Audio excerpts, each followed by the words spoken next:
This video might get me some hate, but I want to talk briefly about Nicholas Brendon, the actor who played Xander in Buffy the Vampire Slayer, that cult TV show that many of us loved. And a character that I actually really enjoyed when I was watching it back in the day as well.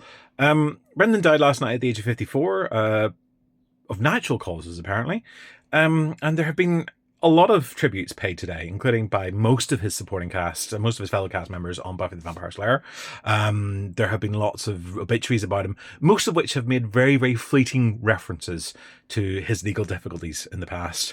And that's the stuff that I think actually is really important to be aware of, because no matter how much you may enjoy Brendan as a performer, I think we're doing people a disservice to not talk about the other sides of him. And for a number of years now, I've been aware of stories about Brendan that have been circulating about his behavior towards fans, and a number of court cases involving spouses and partners, where he has been revealed to be a repeatedly abusive person, committing various acts of domestic abuse, strangling people, threatening people with knives, beating them up.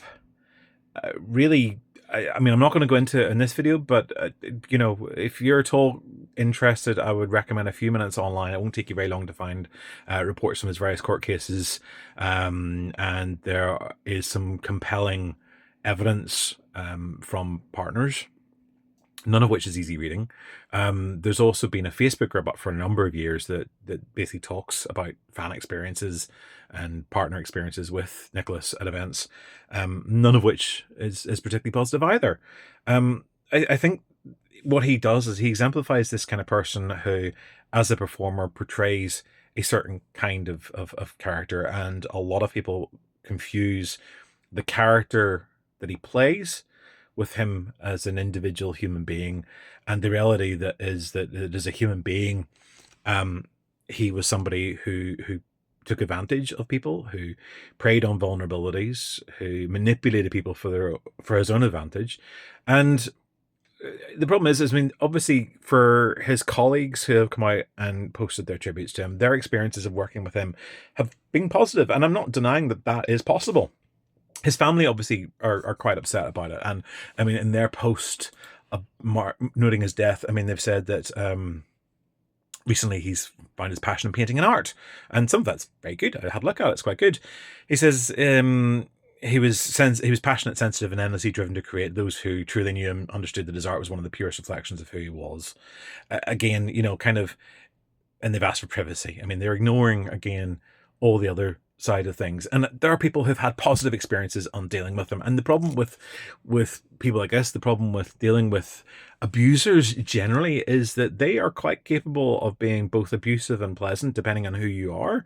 I am aware of a number of people personally who present themselves in one way to some people, but at the same time have also been horrendous human beings who have taken advantage of situations, who have been physically and sexually abusive, who have got away with stuff, who have been in and out of prison, and still take no responsibility for their actions. And that perhaps is key to this as well. Is I'm not aware that Brendan actually took responsibility for the things that he had done.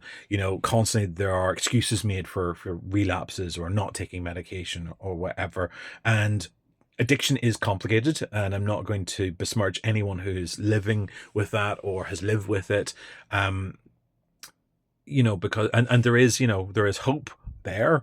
But Brendan doesn't seem to have had any real desire to escape that. And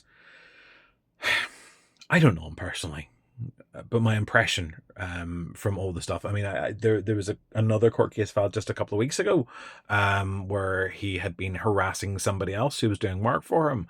It just seems to be endless, and I am very conscious that the public and private image of Nicholas Brendon as an actor and a man are two very, very different things. And we've had a few instances of that in recent years where I feel that we get sidetracked by some of the other bump around it. We get sidetracked by this notion about positive vibes only, and we give people carte blanche to behave badly simply because we get something out of them. So either we get some kudos because we know them, or we get some satisfaction out of watching their work. You know, it is this whole age-old debate about art versus artist. It is possible to enjoy art, but it is also possible to enjoy something, but also be aware and be critical of the behavior of the individuals that create that stuff. And that is very much what I think we need to be doing when it comes to Nicholas Brendon. His loss is going to be sad for his friends and his family, that undeniably. But also there are many people out there who have been very public about their negative experiences with him. The people that he physically abused, who tortured, they are still dealing with the aftermath of that. And that is something that doesn't go away. And their experiences are just as valid as anybody else's.